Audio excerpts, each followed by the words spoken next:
There's a lot of different things we need to cover here in this video. Markets are falling quite dramatically today, and we do have a lot of Tesla stock breaking news. Perhaps we should start with a pretty ominous warning that Elon Musk just gave. No, not for Tesla, but one of Tesla's, if not the biggest Tesla competitor. Jeff Lutz on X shares this post from Danish that says Uber partners with BYD on autonomous vehicles. Ahead of the delayed robotaxi announcement by Tesla, Uber announces that they will start using BYD cars to develop autonomous capable vehicles. Uber plans to use 100,000 electric BYD cars on its ride-hailing platform starting in Europe and Latin America. And in this same article where this announcement was made, a BYD spokesperson had said in April that year that fully autonomous driving is, quote, basically impossible, and that the technology would be better applied to manufacturing. And it looks like Elon Musk is calling BYD out. He says, quote, BYD needs to change course fast or they're in trouble. And I can only imagine over in China, if Tesla is able to create FSD and deploy it in China, I know it's going to be a regulatory hurdle over in China, potentially. But if Tesla's able to do that, or when, I guess is the better phrase here, when Tesla is able to do that, you are likely going to see a lot more Chinese consumers turn to Tesla. And it wouldn't surprise me if NIO, Li Auto, BYD, XPeng, any of those companies in China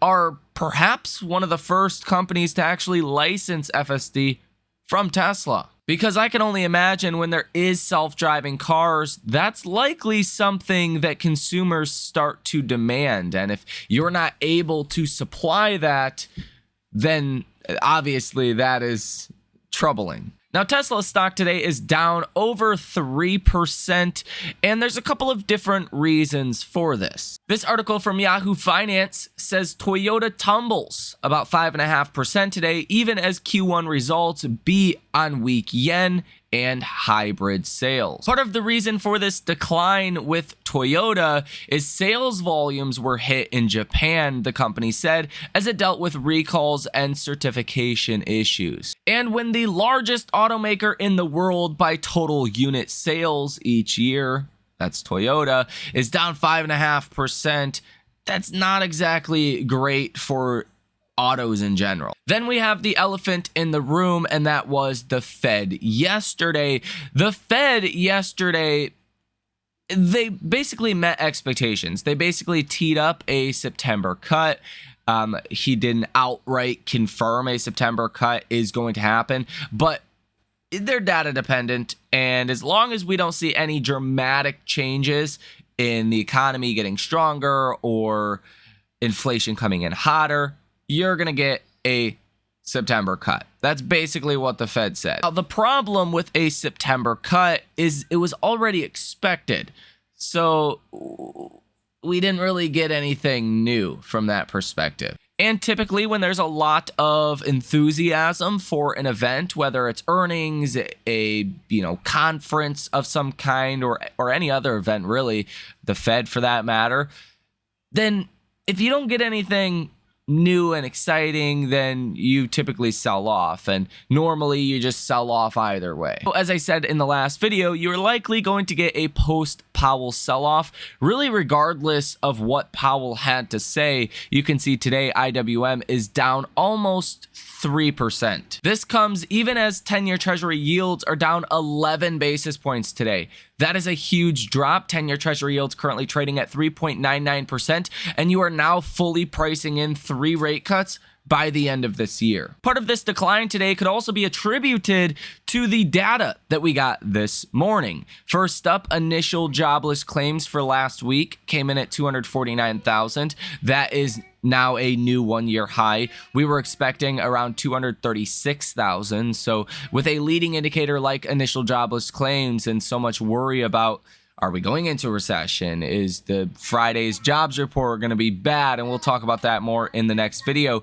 These, leading indicators like initial jobless claims that continue to come in hot are suggesting the labor market is continuing to weaken. Labor market weakening pushes you closer to a recession. Also, continuing jobless claims did come in hotter than expected as well. Now, the ISM manufacturing PMI came out at 10 o'clock in the morning today. That missed across the board. ISM manufacturing PMI came in at 46.8. You were expecting 48.8. So that was about a 2-point miss exactly. Manufacturing employment came in at 43.4. You were expecting 49. So employment just plummeted. Construction spending came in at negative 0.3% month over month. You were expecting positive 0.2%. Not great as well there. New orders came in at 47.4, expecting 49. And manufacturing prices came in higher than expected. At 52.9, you were expecting 51.8. So weaker activity in the manufacturing sector, but higher prices. That's kind of your worst case scenario for this specific data point.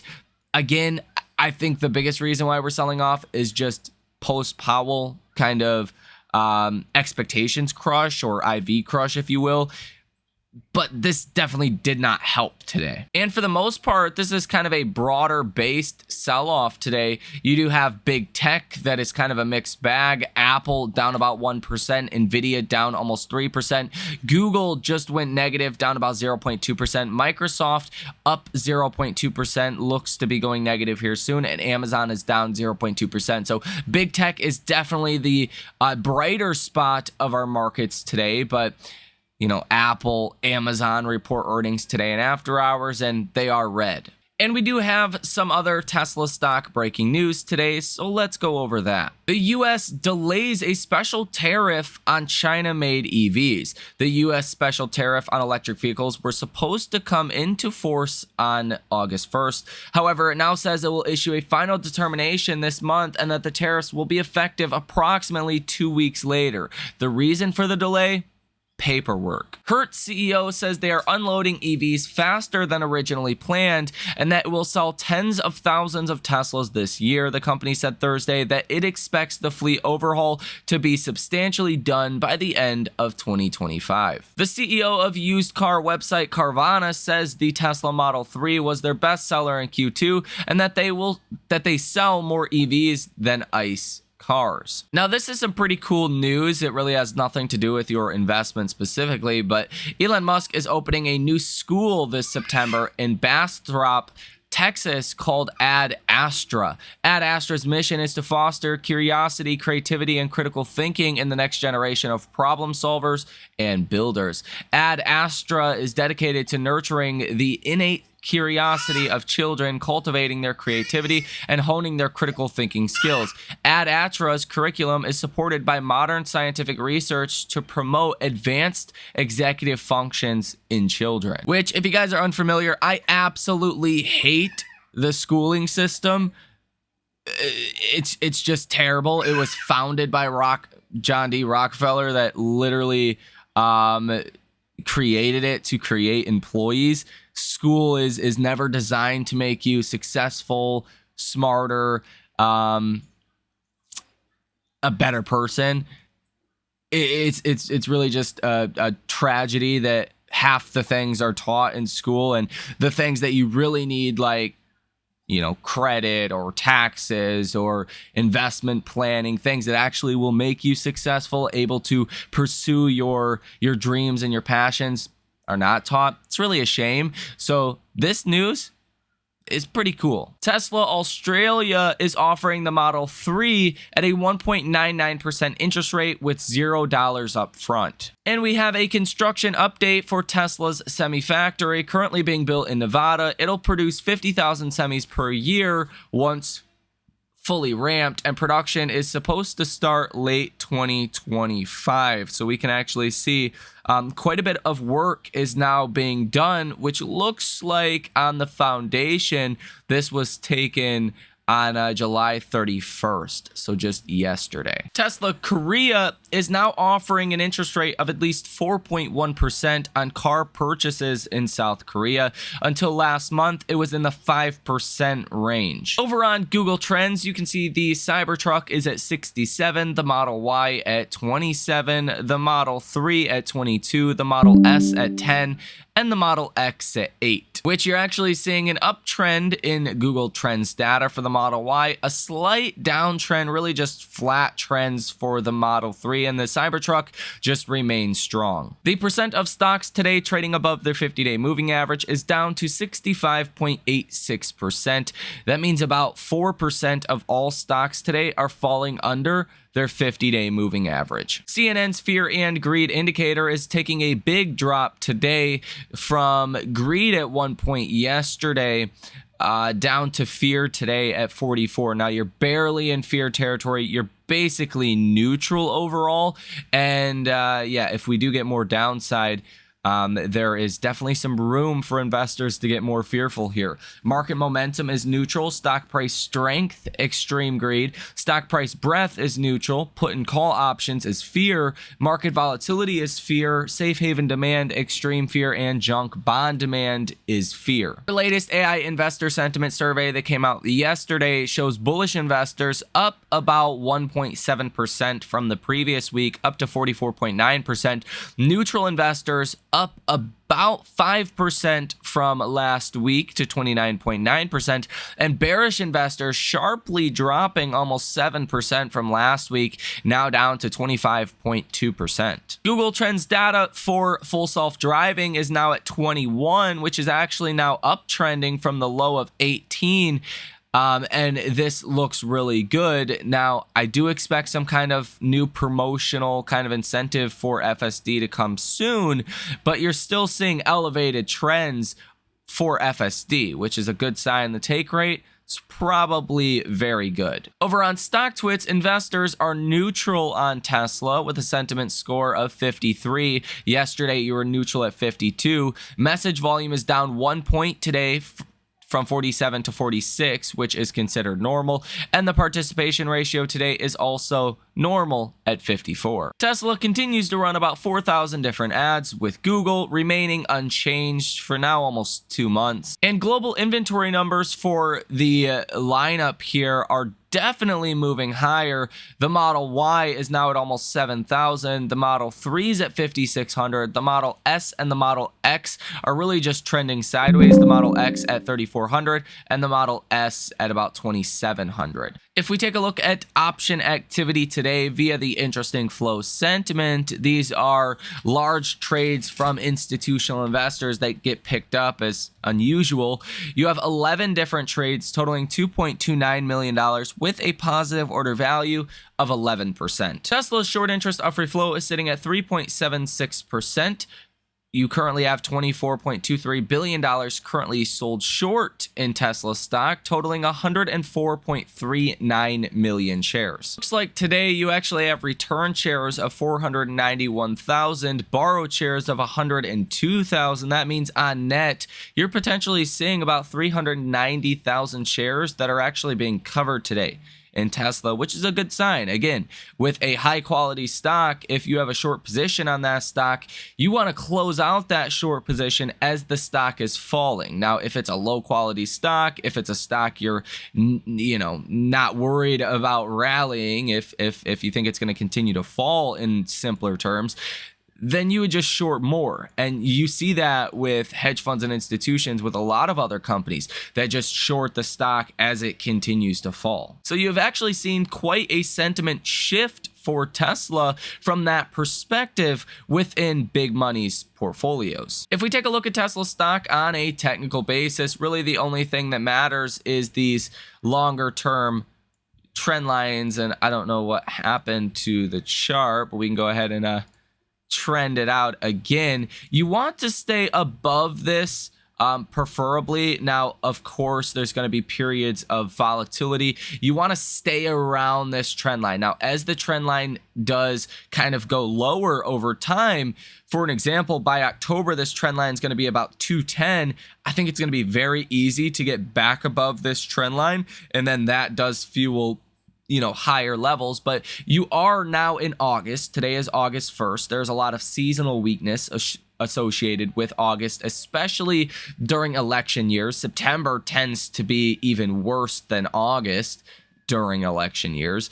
So from that perspective, it makes sense why Tesla's kind of just trading up and down in the 220s, 230 range over the last couple of days. And I do expect further upside here because I do think the Fed was positive. You are seeing the markets pricing in more cuts. But what's now most important, and we'll talk about this in the next video, is the economy, is the labor market. And that's what investors are going to be squarely focused on over the next coming months. If it starts to look like we're perhaps heading into a recession, Wall Street is not going to like that, and there's going to be more selling in Tesla. Now, your 50-day moving average is down here at about $204 per share.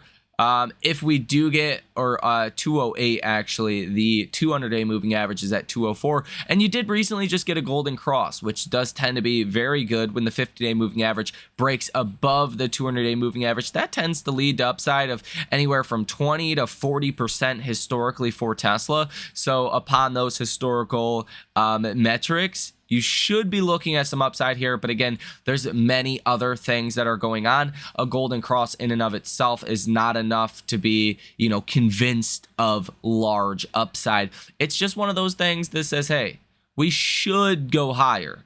But it really depends what happens in the broader markets as well. Again, if we do see further downside here, 208, that 50-day moving average, I would think would be the level that you would start to find a lot of support, even around 220. We're currently at $223 per share, but around 220, we've also seen a lot of support as well in recent days, including this day. This was July 30th, you literally bounced right at 220. You bounced at 220 pretty solidly the days before that as well. So those are some of the levels that I'm thinking about here. I still think a retest of the 20-day moving average looks more likely than not. That is about $241 per share. In other words, I think you hit the 20-day moving average before you hit the 50-day moving average. I think you hit 241 before you hit 208, but that's just my opinion. So let me know what you think about all of this information down below in the comment section. Keep in mind, we do have the big data tomorrow. We'll talk about it, as well as earnings today and after hours